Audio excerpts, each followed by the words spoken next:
Fellow leaders, greetings from chilly Carson City. We are entering the third week of the 82nd Nevada legislative session.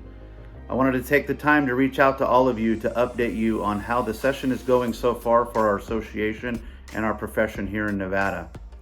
As your government affairs liaison, I have been reading bills and looking out for points of interest that I believe need to be tracked. Currently, I am tracking 84 bills or bill draft reviews I believe could have an impact on us.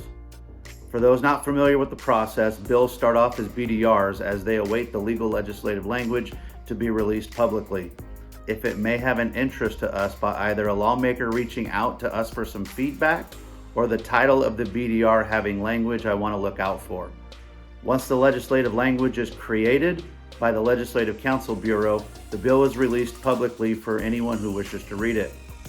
Some of the bills that I have earmarked are bills increasing the time frame for which a probable cause arrest can be made for battery domestic violence, changes to the makeup of Metro's Fiscal Affairs Committee, giving individuals or guardians the authority to voluntarily enter professional medical diagnosis such as hearing impairments and autism into databases such as DMV and SCOPE to provide officers additional information for someone that might be acting strange during a police interaction to provide additional education and information to you as you work through those contacts. Increases to fentanyl possession sentencing and the requirement to disclose certain information to the defense when a jailhouse informant is used for prosecution, to name a few. I don't have any specific things to share on these bills at this time, but if any member has a specific question regarding bills I'm following, please contact the PMSA office to get the details on how to reach out directly to me and ask.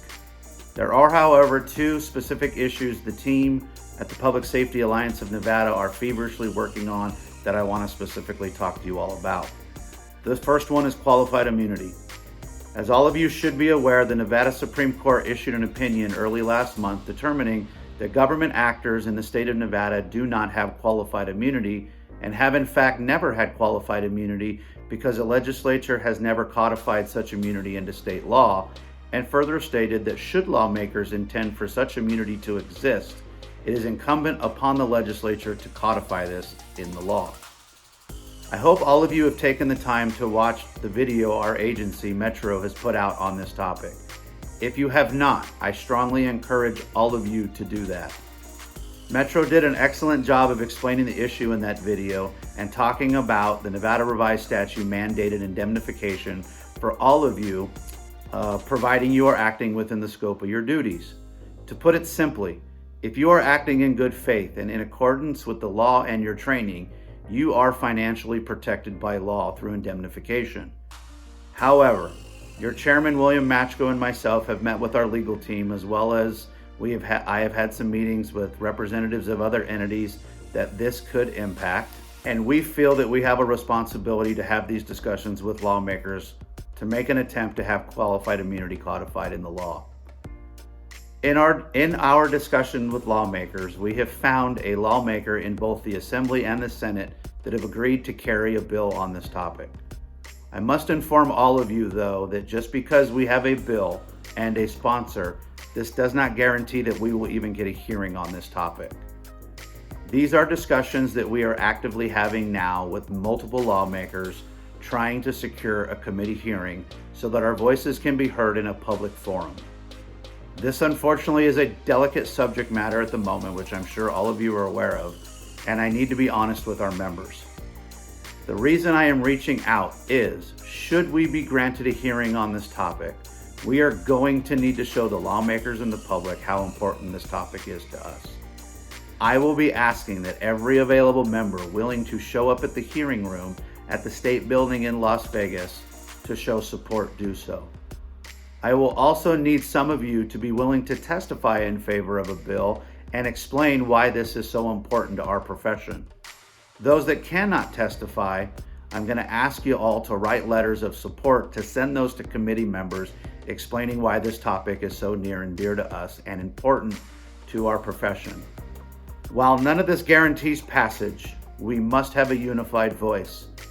I will assure each and every one of you that my commitment on this topic is unwavering, and I will continue to have meetings, have discussions, and have those uncomfortable conversations with stakeholders and lawmakers. And should the choice be to not let our voices be heard in a hearing, or vote it down should a hearing be heard, it will not be based on a lack of effort and hard work by myself and your lobbying team at the Public Safety Alliance of Nevada. This is my solemn commitment to all of you. The next piece of legislation that I am working hard on, or that we are working hard on, drop, is that once you reach a certain time in service and age eligibility requirements to retire, you can enter into the drop program. Your service credits will be frozen and your pension amount will be determined on that date. You will then continue to work for the department at your regular rate of pay while continuing to enjoy all the collectively bargained for benefits that our agreement has. However, your pension payments and amount that you would have received had you separated would be carried in your drop account, but you would not have access to those funds at that point. Those payments would continue to be made into your drop account, providing you maintain eligibility, as long as you continue to work for our agency. When the time comes for you to decide to separate, the funds in your drop account would then become yours. Typically, this is done in the form of a lump sum payment or a transfer into an investment fund that you would create. I would suggest, if we get this done, that you contact a legal advisor for some of that advice. At that point, then your normal pension payments would then be made to you directly as a retiree. Now, I'm sure many of you have questions regarding the eligibility requirements that I spoke of. Is there a minimum or a maximum amount of time that I must be in the drop, or a myriad of other questions important to you? But the reason I'm not answering those questions here is some of those issues are still being worked out to ensure that we have the best possible chance of passing. The reason I'm bringing this to your attention now is we feel that we have a good chance of getting a hearing on this. We have had some really good meetings with a multitude of lawmakers up here, and we've been getting some positive feedback on this program. The lawmakers have expressed what they need to know, that this program will not hurt the fund, as other drop programs from around the country have faltered.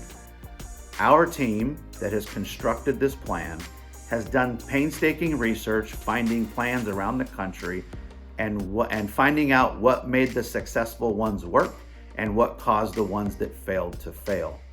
And we put together the best plan and created a hybrid from all of those positive plans. After getting some feedback from some of the stakeholders, such as our PERS board, we have realized that some further adjustments were needed to be made, and we are working on those as we speak. Because this bill involves funding, it must pass 2 committees on each side of the legislature, which means we are in store, should we get this to the finish line, for at least 4 hearings. We need our members to let their voices be heard for how a benefit like this will help keep hardworking, seasoned, and experienced officers and leaders on the job a little bit longer to address the recruiting and retention issues our profession is facing here in Nevada. So please be prepared to step up when called upon. I would like to close by telling you all what an honor it has been here representing the great leaders of PMSA and Metro in Carson City.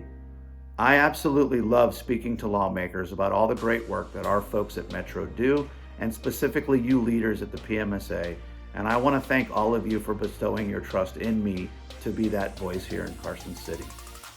If any member has any questions or concerns about any of these bills I've spoken about, or any bill that you may learn of that you have a question or you think it should be on my radar, do not hesitate to call or text. You can get my number directly by contacting our PMSA office at 702-384-2924, and whoever answers the phone will be willing to share my phone number. Once again, thank you all and be safe.